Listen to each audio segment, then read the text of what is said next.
Madame Nadia, l'accès aux soins Bonjour, monsieur. périnataux pour toutes les femmes au Québec, est-ce un mythe ou une réalité?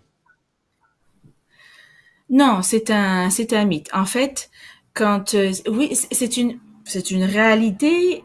Plus, on pourrait parler d'autres problèmes que rencontrent toutes les femmes, même celles qui ont accès à une RAMQ, à la couverture d'assurance médicale, la couverture médicale. Mais quand vous êtes une femme immigrante et que vous n'avez pas accès à la carte d'assurance maladie, vous n'existez pas dans le système. Donc, non, ce n'est pas vrai. Tout le monde n'a pas accès aux soins de santé. Vous êtes sage-femme et la clinique pour laquelle vous travaillez depuis le mois de juin offre des services de sage-femme à quelques femmes sans assurance maladie. Et qu'est-ce qui s'y passe exactement? En fait, c'est ça. Donc, à la clinique où je travaille, donc à Pointe-Saint-Charles, en fait, on s'est donné comme mission d'offrir des services gratuitement aux femmes qui sont enceintes et qui n'ont pas de RAMQ. Donc, on est une petite équipe de quelques sages-femmes et donc on aide ces femmes-là du mieux qu'on peut. En fait, on travaille aussi en collaboration avec Médecins du Monde. Parce que ces femmes-là, en fait, elles arrivent au Québec.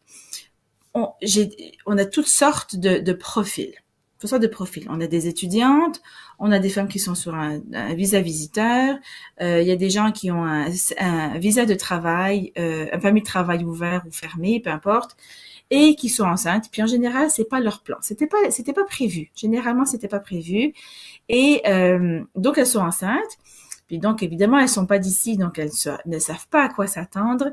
Et là, la brique leur tombe sur la tête que, ben en fait, si vous n'avez pas accès, si vous n'êtes pas admissible à la RAMQ, ben en fait, vous n'avez pas de service gratuit. Or, les services obstétricaux coûtent une fortune pour les femmes qui ne sont pas couvertes par l'assurance médicale, l'assurance maladie. Donc ces femmes-là, donc nous on leur offre les services gratuitement.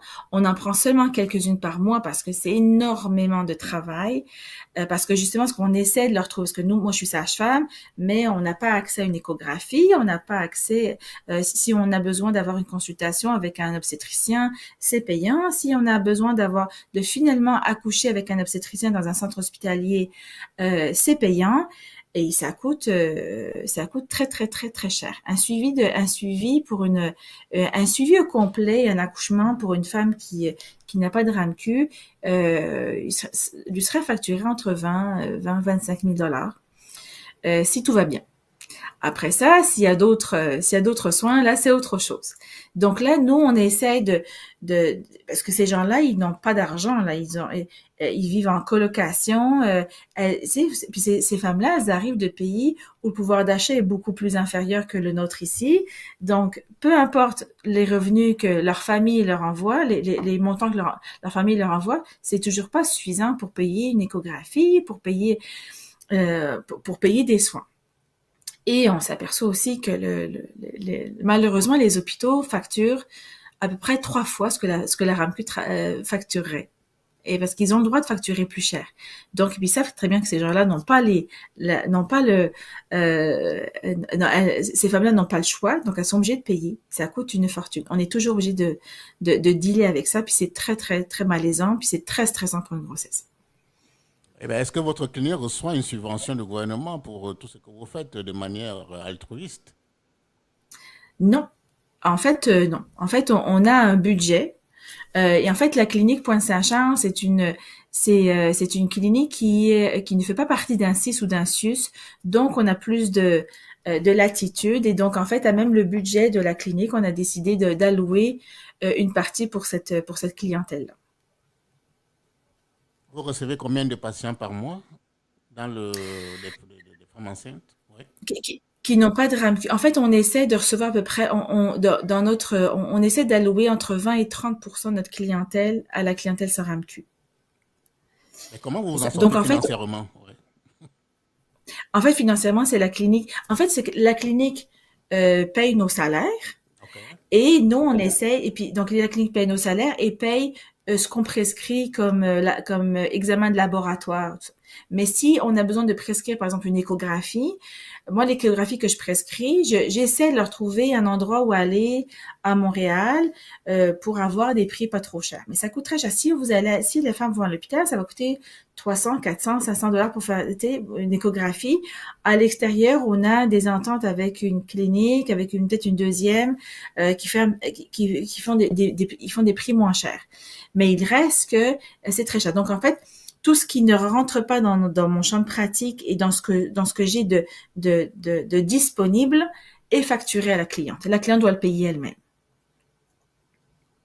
Madame Nadia, est-ce que vous pouvez rappeler à nos auditrices, nombreuses auditrices, auditeurs qui nous rappellent en ce moment où se trouve votre clinique? La clinique se trouve à Pointe-Saint-Charles, donc en fait, donc c'est dans le donc à la Pointe-Saint-Charles, C'est, pas très c'est- loin de Verdun. ok. Donc et donc il faut donc si vous voulez avoir accès, donc faudrait regarder notre adresse à Pointe-Saint-Charles, c'est sur la rue Centre. Donc c'est la clinique communautaire de Pointe-Saint-Charles. Euh, mais comme j'ai dit, on a beaucoup de gens qui viennent nous voir. Il y a beaucoup de gens qui nous appellent pour avoir des suivis et c'est toujours crève-cœur. En fait, faut qu'on fasse le suivi on peut faire le suivi de femmes qui sont, premièrement, qui n'ont pas de problème de santé, qui veulent accoucher avec une sage-femme, qui souvent, on va aussi on offre 3 lieux d'accouchement, donc à la maison de naissance, à la maison de naissance, on emprunte les lieux d'une maison. On n'a pas de maison de naissance, donc on emprunte les chambres d'une maison de naissance. On accouche aussi, on peut faire des accouchements à domicile et à l'hôpital, on emprunte les lieux à l'hôpital pour les accouchements. Donc tout ça, nous on le fait gratuitement, mais comme j'ai dit, si on a besoin de transférer, par exemple un accouchement qui se passe pas bien, puis finalement on a besoin d'une épidurale, vous savez, c'est de l'anesthésie pour pouvoir accoucher, on a besoin d'autres soins, une césarienne, on a besoin que le gynécologue l'obstétricien vienne donner des soins, il faut payer. Et on a des femmes qui avaient besoin d'une épidurale, mais qui n'avaient pas d'argent, et elles n'ont pas pu avoir accès à l'épidurale. Il faut payer tout de suite. Au moment où on a besoin, il faut payer l'anesthésiste.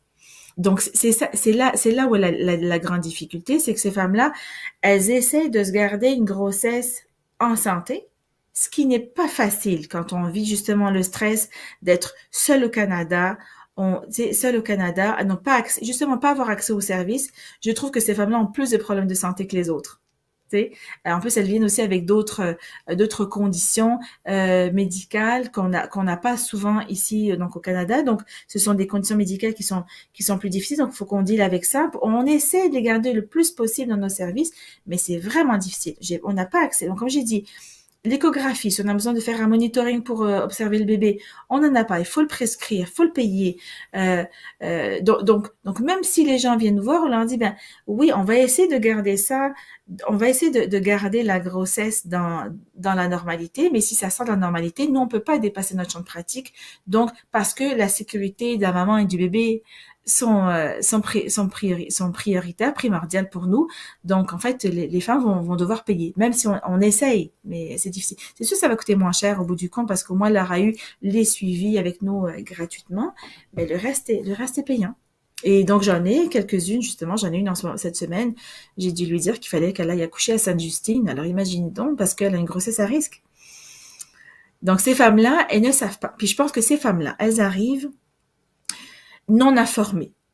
Pour plein de raisons. Pourquoi, tu sais, parce que je me questionne, je me dis, mais pourquoi est-ce que les femmes deviennent enceintes alors qu'elles n'ont pas de RAMQ et qu'elles savent qu'elles vont devoir payer? Premièrement, je pense qu'elles savaient pas. Deuxième, parce qu'elles ont des assurances souvent, mais les assurances privées ne couvrent pas les soins obstétricaux et périnataux. Donc elles ne savaient pas. Il y en a d'autres qui vont venir, on en a plusieurs qui viennent de pays d'Afrique, Afrique de l'Ouest, enfin peu importe les pays d'Afrique, d'Afrique centrale aussi, du Cameroun, de Guinée, de Tanzanie, de Sénégal. On en a plusieurs qui viennent de différents pays. Ils viennent, elles viennent comme étudiantes souvent. Souvent, c'est ça. Puis, des fois, c'est peut-être parce que les parents savent pas qu'elle est enceinte ou parce que les parents savent qu'elle est enceinte et ne veulent pas que la famille sache qu'elle est enceinte. Fait que, elles vont avoir des suivis comme ça, donc à l'étranger. Il y en a qui sont venues ici, elles n'avaient pas prévu d'être enceintes et puis elles avaient un mari. J'en ai quelques-unes qui ont un mari qui est resté au pays ou dans un autre pays à l'étranger et elles arrivent ici, elles sont enceintes et puis on pense que c'est facile on va dire, bah, c'est correct, bah, tu vas accoucher, tu vas mettre ton enfant à la garderie, puis tu vas aller à l'école. Mais c'est pas ça la réalité. Ça coûte beaucoup plus cher et c'est très difficile. J'ai des femmes qui disent, ben, finalement, la rentrée scolaire tombe en même temps que la date de mon accouchement. Qu'est-ce que je vais faire? On peut pas aller à l'école la deuxième journée après avoir accouché. Tu sais? Puis il faut allaiter ces enfants-là. Sinon, ça coûte cher de formules maternisées. Donc, puis on encourage l'allaitement, évidemment. Donc, il y a tout ce contexte-là que les femmes ne savent pas. Et puis, bon, ben, et comme il y en a une qui avait dit, ben, en fait, quand on n'a pas de RAMQ, on n'existe pas. Puis effectivement, elle n'existe pas. C'est très difficile.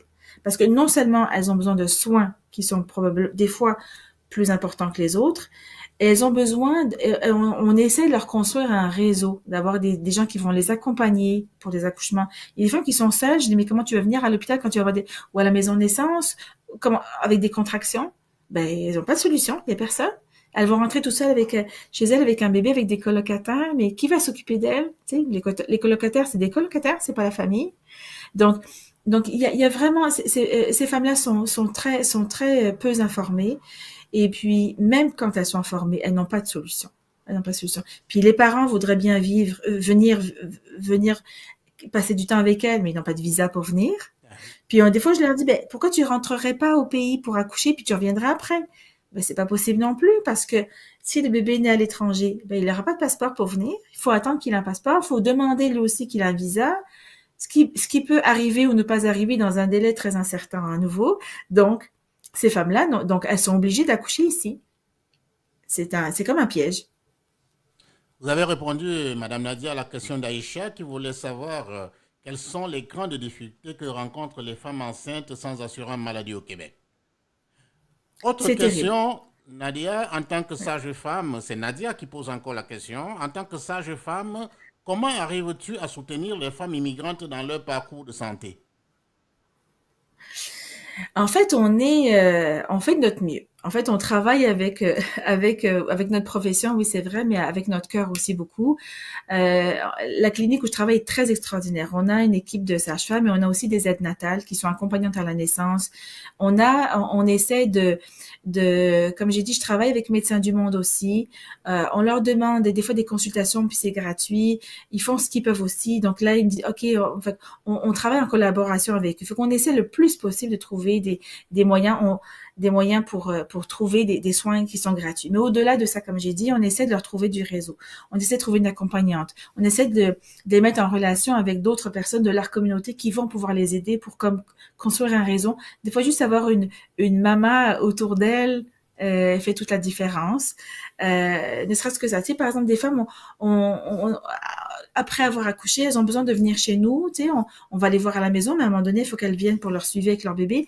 Elles peuvent pas venir parce qu'elles ont pas de voiture, elles sont loin. Fait qu'on on va les retrouver chez elles. On essaye le plus qu'on peut de les accompagner, mais on aimerait donc avoir plus de moyens, mais on fait vraiment de notre mieux. Puis, je veux dire, donc on travaille aussi beaucoup avec, comme j'ai dit, avec nos aides natales qui sont un petit peu aussi les mamans qui sont absentes avec les femmes. Celle de Daniela. Bonjour Nadia, voici ma question. Si j'arrive au Canada avec visa visiteur dans le cadre du regroupement familial et que c'est le moment d'accoucher, quelles sont les procédures médicales? En fait, Daniela, il faudra qu'elle ait un suivi obstétrical, un suivi de grossesse. OK? Donc, c'est sûr qu'idéalement, il faut venir avec un dossier. Ça dépend du moment auquel elle va arriver. Mais c'est sûr qu'au Québec, on fait très attention au tourisme obstétrical. OK? On ne veut pas que les gens viennent ici pour accoucher. Ça, vous allez, à l'hôpital, on est moins bien accueillis. Il y a des hôpitaux qui sont plus à l'aise avec les immigrantes, qui n'ont pas de carte d'assurance maladie. OK? Qui ont plus l'habitude, donc dans les quartiers où il y a plus d'immigrants, les hôpitaux anglophones, ils ont plus l'habitude avec les femmes qui n'ont pas d'assurance maladie. Donc, c'est sûr qu'il faut avoir un dossier obstétrical. Idéalement, il faut avoir fait, donc dans les dossiers, il faut avoir fait ses échographies, il faut avoir fait les prises de sang qu'il fallait, faut savoir où se trouve la grossesse, il faut avoir un suivi idéalement. Puis ensuite, ben, à l'accouchement, si vous accouchez avec un médecin, donc ce médecin-là, il va vous orienter vers l'hôpital avec lequel il travaille, et puis donc vous allez à l'hôpital, puis vous accouchez et vous payez le frais. Nous sommes à 5 minutes de la fin de notre émission. Autre question, celle de Madame Zara. Nadia, peux-tu nous partager une histoire ou un témoignage qui illustre les défis rencontrés par les femmes enceintes sans assurance? Ah mon Dieu, j'en ai plusieurs. Pourtant, ça fait pas longtemps que j'ai travaillé ici. J'en ai plusieurs. J'ai une femme particulièrement qui m'a, son cas j'en ai deux. Je vais vous en raconter deux rapidement. Et une femme qui vient, un couple qui vient du Cameroun. Ils attendent leur quatrième enfant. Les autres, ils sont arrivés parce qu'ils ont été recrutés. Puis c'est ça l'aberration. Ils ont été recrutés par le Québec parce que le mari est infirmier. Donc, il est arrivé au Québec. Lui, il fait ses équivalences, donc la mise au point, la mise à niveau pour pratiquer comme infirmier. Elle est devenue enceinte et elle a un permis de travail ouvert. Elle a un permis de travail ouvert parce qu'elle est venue avec son mari et c'est normal, puis les enfants aussi. Sauf que elle, donc lui, il a accès à l'assurance maladie et elle n'a pas accès à l'assurance maladie. Là, c'est l'aberration et la cohérence et je suis tellement fâchée de ce cas-là parce que on l'a recruté, mais on veut pas que sa femme elle vienne puis qu'elle accouche ici. Pourquoi, tu sais? Donc là, j'ai ce cas-là. Donc elle a accouché à la maison. Ça a très bien été. D'ailleurs, ils ont accouché tellement vite que j'ai pas eu le temps d'arriver avant le bébé. Mais comme lui est infirmier, il a pu accueillir son bébé lui-même. Donc ça a très bien été. C'est une belle histoire. Une autre histoire qui m'a vraiment beaucoup touchée, c'est une femme qui vient de Guinée. Qui venait de Guinée et puis elle avait une anémie sévère quelques semaines avant d'accoucher. Donc là j'ai fait des pieds et des mains. Elle devait recevoir du fer en intraveineux et à l'hôpital on lui avait dit que ça devait lui coûter 4 000 $ par dose. Seulement pour rester à l'hôpital pendant 3 heures, plus les frais du médicament. Et c'était absolument incroyable. Finalement, on a réussi à lui trouver donc ce soin-là justement gratuitement. Mais elle avait autre chose. Et puis là, il fallait qu'elle accouche absolument à l'hôpital. Puis ça avait l'air d'être très compliqué. Ça avait l'air d'être compliqué. Finalement, on a réussi à faire un accouchement à la maison. Dans la sécurité, elle est tout à fait admissible, un accouchement à la maison. Ça a été le plus bel accouchement que j'ai eu cette année, c'était cet accouchement-là à la maison. Elle a une petite fille et elle vivait des colocataires, donc tout le monde, on a décidé ça la journée de l'accouchement. Et donc elle a eu un très bel accouchement. C'est une femme que j'oublierai probablement jamais. Et donc elle a eu beaucoup d'aide de son entourage, des colocataires qui connaissaient pas ça évidemment. Donc on a impliqué tout le monde. Donc c'était une histoire qui s'est bien terminée. Voilà, Et deux histoires qui se sont bien terminées. qu'est-ce que vous conseillez aux femmes qui envisagent de venir accoucher au Canada, en Ah, général et au Québec en particulier? Je leur conseille de ne pas venir accoucher au Québec, à moins d'avoir beaucoup d'argent. Pour vrai, c'est une souffrance. Les gens, c'est très stressant. On se retrouve avec c'est très stressant.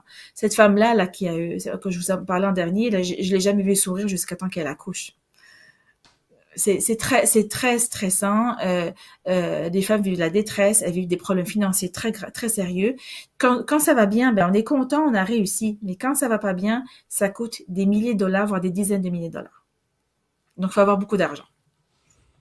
Nadia, face aux défis que rencontre, aux nombreux défis que rencontre votre clinique, est-ce que vous prévoyez à court terme de vous procurer du matériel pour gérer des grossesses à risque?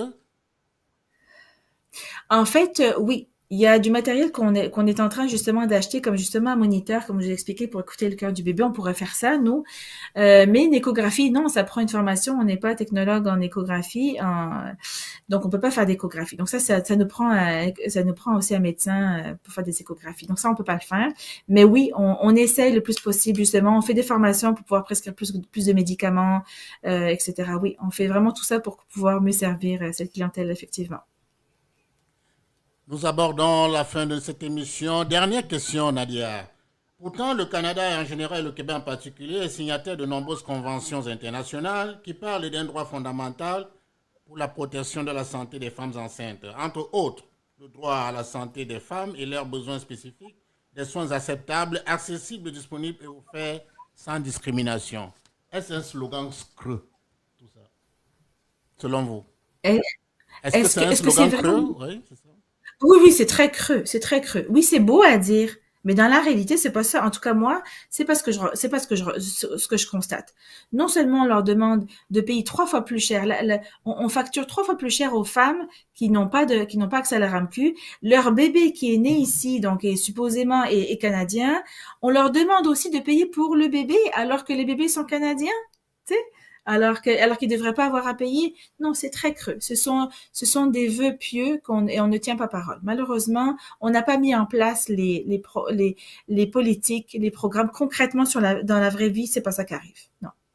Je pense qu'on veut surtout protéger le Québec contre le tourisme obstétrical, mais pas que ça, même pour les gens qui doivent aller à l'hôpital. Moi, j'ai un ami qui est allé à l'hôpital parce qu'il avait mal à la tête. On lui a donné un Tylenol et on lui a donné, on l'a fait payer $800. Tu sais, donc, pas que ça. Mais non, tout le monde n'a pas le droit au service. C'est pas vrai. Merci Nadia Mbala, merci d'avoir honoré de ce rendez-vous médiatique de ce samedi 14 septembre 2014. À la présentation, c'était Norbert Tchanangante. À la technique, Alain Zigui depuis le Cameroun. À bientôt et à la prochaine si Dieu le veut. Merci beaucoup. C'est ça la vie.